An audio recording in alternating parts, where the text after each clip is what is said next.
Becoming a mother can be the most exciting time in a woman's life. That bond and the love is one that is just almost unexplainable and strong beyond comprehension. But sometimes mothers don't experience that bond. Sometimes things happen that cause mothers to do the unthinkable to their young babies. This is how safe haven laws really gain traction and have become widespread to keep babies safe from mothers who fail to form that maternal instinct and initial attachment, or who are suffering from a mental episode or illness. But what if the mother doesn't find herself looking to place her baby in a safe haven? What if she acts almost immediately after birthing her child in a way that causes a child to lose its life? And that's just what happened in the case that we are discussing today. A mother who gave birth to twins unbeknownst to anyone around her and seemed to carry on afterward like absolutely nothing had occurred. The babies would not survive, and we would be left with way more questions than answers. Today we are discussing the case of Lindsey Lowe. My name is Misty Sims, and this is Beyond Reasonable Doubt. Let's dive right in.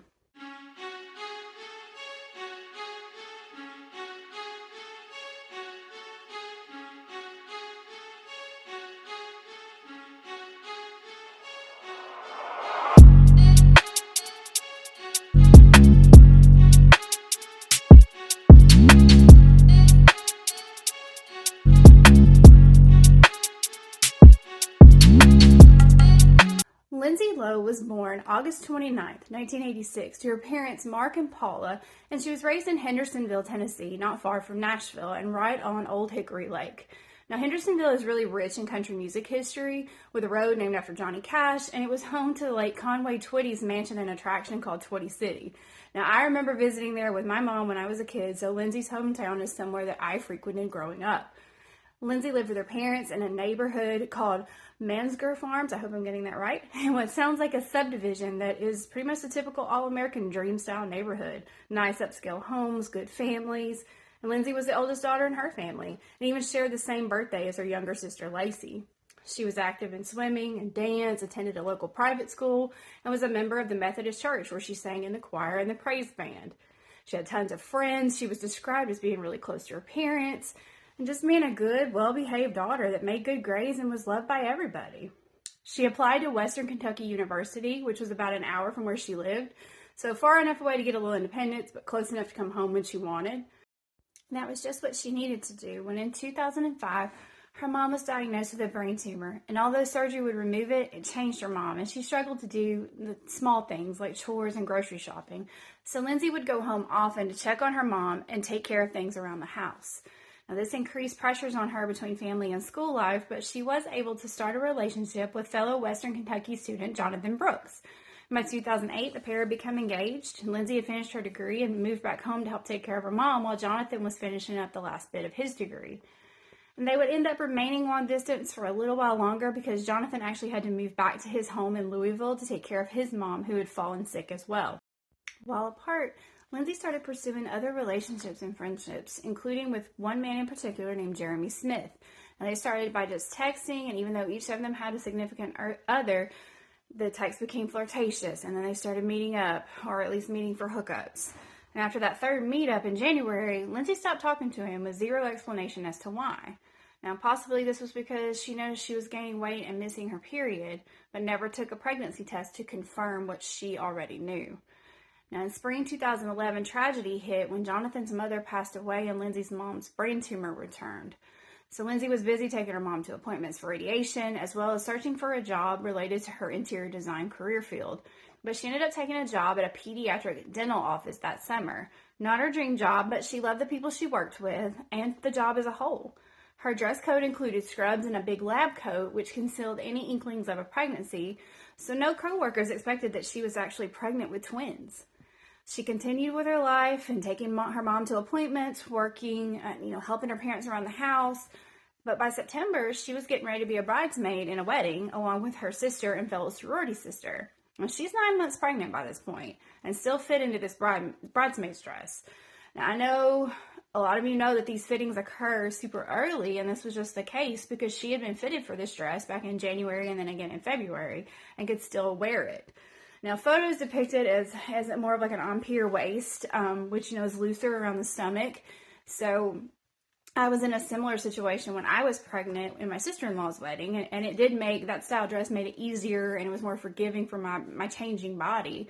But still being pregnant with twins, I'm sure it was quite a shock to all these folks that she was able to conceal it, especially when the girls said that they actually changed clothes in the same room together. And while her sister and a few friends might have noticed she gained some weight, that wasn't anything abnormal because, like most girls, weight can fluctuate. So they didn't think anything about it. And her sorority sister even went home with her that night, and they slept in the same bed, and she had no idea. So this was a well-hidden situation, be it intentionally or unintentionally. Well, that following Monday started off normal. She got up, she got ready for work, texted her sister about a concert they were going to go to, texted her fiance, texted that sorority sister that spent the night with her. But she left work early that day feeling super sick. And she stayed locked inside the bathroom that she shared with her sister most of that evening. Her family was concerned she might have a stomach virus and kept checking on her, I think up to 3 times. She assured them she was fine and just sick. So, her family knew she liked to be alone when she didn't feel well, so they got ready for bed. And her sister Lacey texted her around 10:39 p.m. telling her that she loved her and let her know if she needed anything. Now, Lindsey would say later that she thought what she was experiencing was just severe stomach pain and she needed to have a bowel movement. But instead, sometime during the night, she gave birth to twin boys right in that bathroom. Well, the next day at 6:03 a.m., Lindsey texted a coworker to get the number of her supervisor, and then she would text that supervisor saying that she'd been up all night sick and wouldn't be into work that day. Now, she did say she would be back the next day, which would have been Wednesday. Lindsey's sister Lacey would use that shared bathroom and later say that nothing appeared out of the ordinary. Lindsey asked her for a glass of water, so she got that for her, checked on her before she left to work. Everything seemed okay. So Lacey headed out the door. Her dad had also headed out to work, taking Lindsey and Lacey's mother to her job as well. He didn't see Lindsey before he left, so that left her alone in the home. Now, he did return on his lunch break to check on her and make sure everything was okay. And she seemed, okay enough to be left alone, so he went back to work, leaving her alone in the house again. Now, Lindsey was texting with her friends and her fiance that afternoon, including a friend that was pregnant and due later that month. She told her fiance via text about this so-called virus. She was chatting with her sister about that concert that they were going to go to. It was honestly like nothing had really happened. And she didn't do anything else to really try and conceal what had happened with the babies outside of that bathroom cleanup. I'm assuming she felt like she had to do that based on her sister using the bathroom, and nobody was aware of what had happened other than her just being sick. Now that night, Lindsey went to bed. I just lost my earring. Lindsey went to bed and slept regularly by all accounts, and the next day went back to work, doing her typical filing, texting with her family. Lacey had also gone to work, but Paula and Mark were still at home getting ready after the girls had gone. Lindsey's mom, Paula, went into Lindsey's room. She was going to clean up a little bit after her being so sick, thought it might make her feel better, and saw the laundry basket next to her bed. And was like, oh, like most moms do, let me go through it, sort it out, and I'll get a load ready for the washer. She began screaming for Mark pretty quickly in a panic, and he ran into an absolutely unbelievable scene. Paula had found a newborn baby in the laundry basket. Now, Mark says he stood frozen for about 15 minutes, not knowing what to do. So he called a family friend that was an attorney, and the attorney told him to call his pastor, and I'm not sure why an attorney said call his pastor instead of the police or an ambulance, but here we are bringing the pastor into it. So the pastor said, I'll be right over, but you need to call 911. So Mark calls 911 dispatch around 9:30 a.m., and he says that his daughter has gone to work, but she has delivered a baby in her room, and it is no longer living. So emergency workers rushed to the scene. Mark explains that Lindsey had been very sick the night before, and after leaving for work, his wife found this small baby in the laundry basket next to their daughter's bed. The officer checked on the baby, and it was verified that he was cold to the touch and not breathing. A paramedic came in, also confirmed these findings, and said that the baby was outside of rigor mortis, which apparently takes about a full 24 hours for your body to go in and out of rigor after death. So that lined up with the timeline that they had painted on Lindsey being sick in that bathroom floor. There was blood and fecal matter all over a towel covering the baby, but the baby appeared to be full term, and they guesstimated it to be around 5 pounds at the time. The paramedic noted that there were no signs of distress on the infant, such as like meconium covering the body, Now, this is the first stool that a baby will pass, and if it comes out prior to birth, this can cause a great amount of distress and even lead to death. But there were no stains on the body, so it looked like it might have come out after birth. And, now Lindsay's parents are in shock, right? They're fully cooperative with everything, but Detective Steve Mallett came in and was assigned to interview Lindsay, and they asked that he go pick her up from work. But the dad, Mark, did request, could you please take her to the hospital first? She's given unassisted birth. Her blood type is Rh negative. This could be dire, right? He was very worried about his daughter, as anyone would be. And then Mark asked the detective if she needed an attorney present when she was interviewed, and the detective said, no, she's too old. Now, I assume he meant that her dad couldn't request one for her based on her age, but this was, it was a poor choice of phrasing in this situation. She would need to request one, but she obviously did have right to counsel. But nevertheless, he goes to her office to pick her up, tells her supervisor that he needs to speak with her privately, and he's in an unmarked car, and he's wearing a suit, so he's not capturing the attention of the folks in the office, that he's a police officer. And he finds Lindsay at her desk wearing headphones, kind of bopping along and smiling. Well, he introduces himself as a police officer and asked if she knew why he was there. And she said no. And he told her, well, we found the laundry basket. And at that point, she becomes a lot more serious.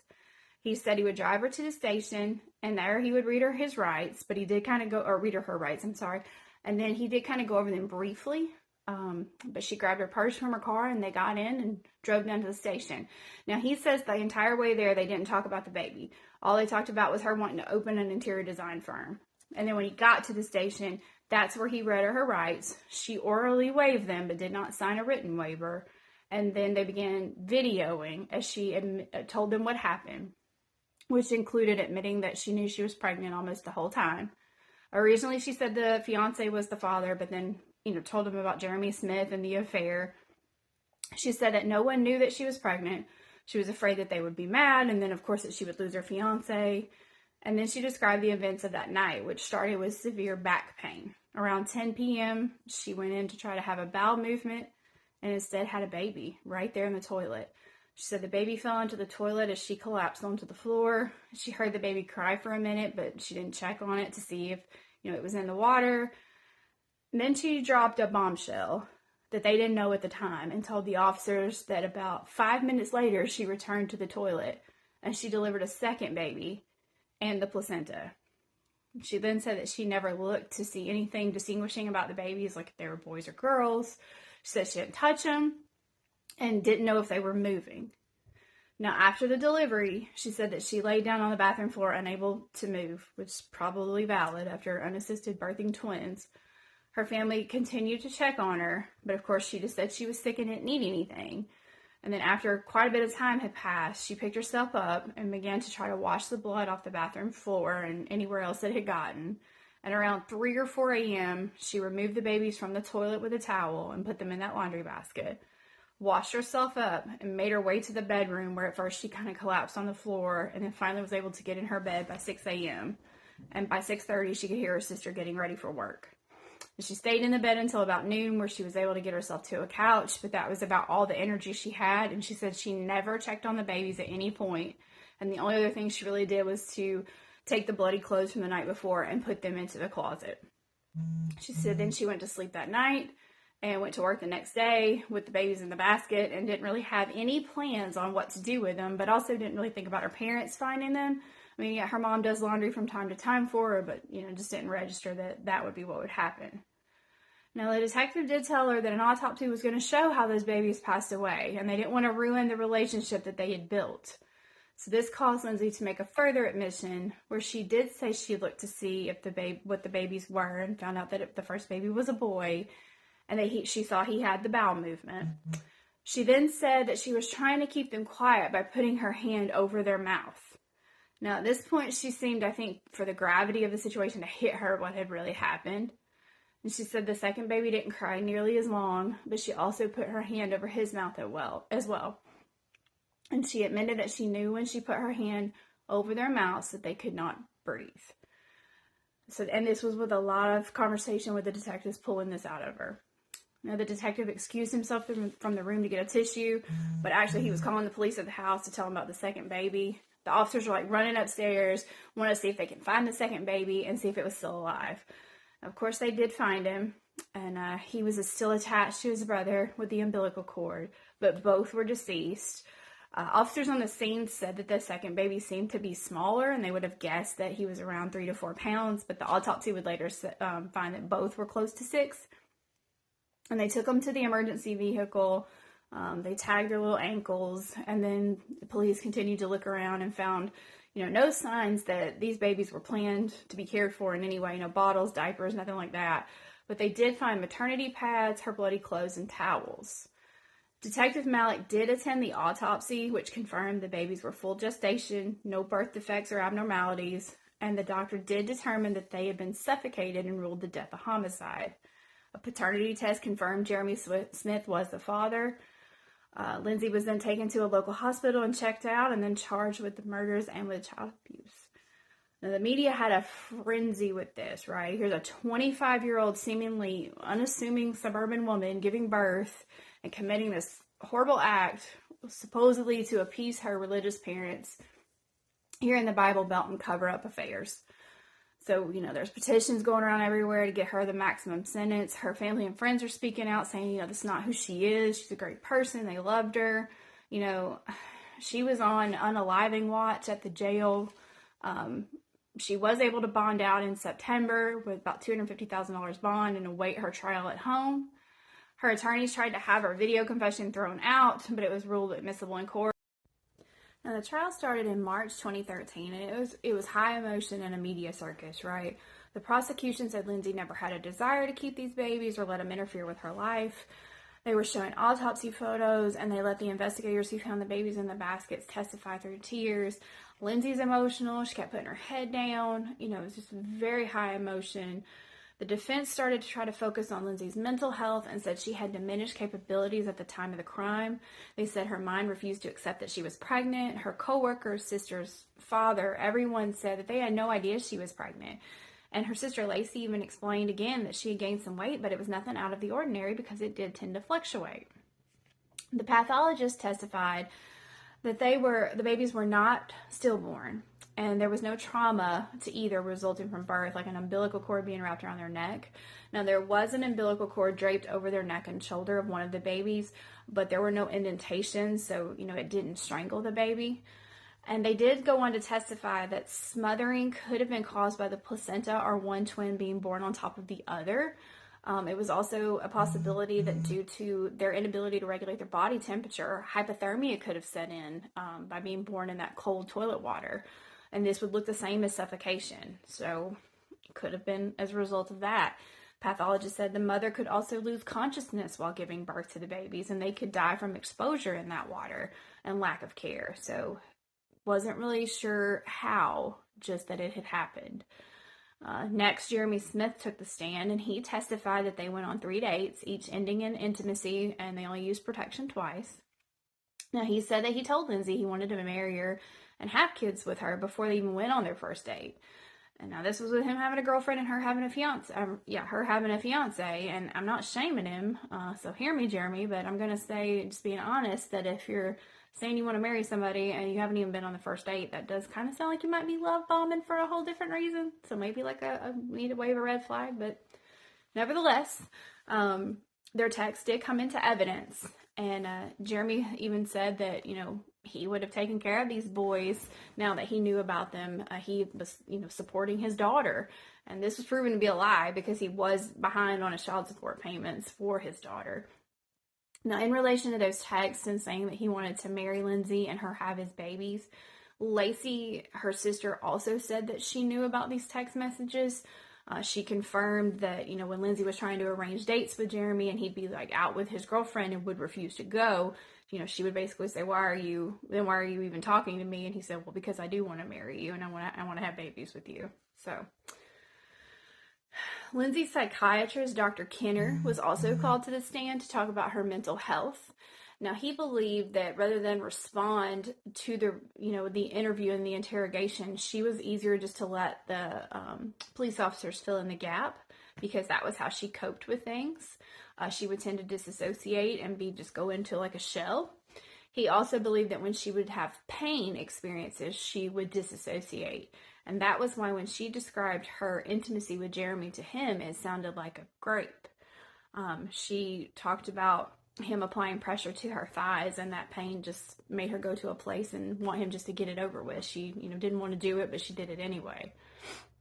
He also said that, she believed she was dying the night that she gave birth to the twins.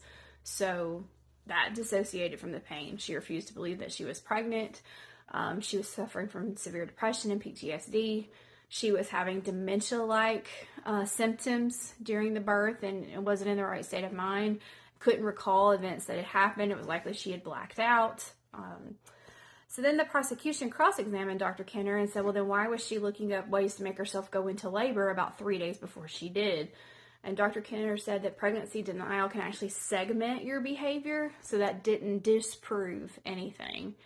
Another forensic psychologist would also say the same findings of PTSD and disassociation. She said Lindsey had just shut herself off. Now, a forensic psychologist for the prosecution didn't quite see it that way. She said Lindsey didn't lose time and she wasn't trying to seek help from others. Now, he did, however, agree that a massive loss of blood like Lindsey experienced when having the twins could cause hallucinations. Now, through all of this, being back and forth and hearing all this, Lindsey is very emotional. She would cover her ears at times, having to have breaks to calm down. And the judge even brought it to light and said that if she was not going to tolerate these actions, and he said that she looked like a child and that it just wasn't getting her way, and, the defense is like, well, she's clearly suffering.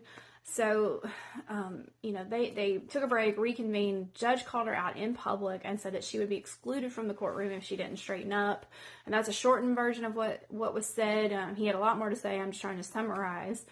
The defense actually made a motion for a mistrial based on this, saying that he was showing bias, and the judge denied it. Can't imagine why you would deny your own bias. But anyway, the trial continued, and he said it was an intentional response. So the trial continued, and she was found guilty on all charges. Now, during the sentencing about a month later, her defense team submitted 88 letters in support of her, the psychiatrist statement, 8 character witnesses. Lindsey herself spoke up and said she was sorry. And didn't know what she was thinking when she put those babies in a basket. But nevertheless, she was given 2 life sentences and 25 years for the counts of abuse and murder.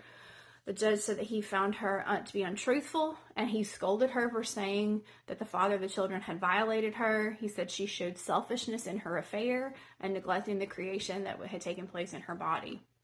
He said that the only reason he wasn't doing consecutive sentences was because he didn't find her a danger to society. Now, 4 years later, Jeremy Smith would speak out and say that she had choices, and this should have never happened. He was a twin, so he couldn't imagine what kind of bond he would have had with them. Did elaborate that Tennessee is a safe haven state, so just why? Now, by 2015, she had a brand new attorney, and they were seeking out a new trial. They tried an appeal over the deceit and trickery from their claim of it from the Hendersonville police. That was denied. But in 2019, they were granted a post-conviction relief hearing. It was supposed to take place in 2020, but it actually didn't take place until 2022 because of, all the goings on in 2020. There was a plethora of reasons, but one huge one was that there was bias shown from a juror. She was actually found to be lying under oath. So the judge did find that Lindsey did not receive a fair trial based on a huge amount of findings. So she has been released from jail pending a new trial. The original judge was recused, and a new one's going to be assigned to the case. So more to come on that. But what do I think?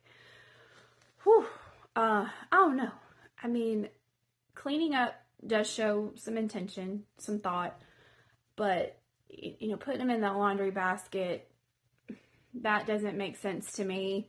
My heart truly breaks for those that had to find these babies, her parents and the emergency workers. A lot of people have talked religion with this and said, that she could have had an abortion, but she didn't want to based on her religious beliefs. But then I think that drives home the mental state even more, because why would she just turn around then and commit a murder? I don't think that makes sense either. But my heart is crushed thinking about these 2 babies just spending the only minutes they had on this earth in the toilet. So, Lord, I don't know, y'all. I just think we need to say some prayers for the family and the workers who found them. I know they're traumatized. I know everybody that was associated with this case has got to be traumatized. So let's just, hang in there with them and keep them in our thoughts and prayers. There's more to come. But whoo, okay. Well, thank y'all for being here today. Please don't forget to click that subscribe button and notification bell on your way out. Sorry it was 2 weeks before I got up new content, but we won't do that again. But until then, stay safe out there and stay sweet, my cupcakes, and I will see you next time. Bye!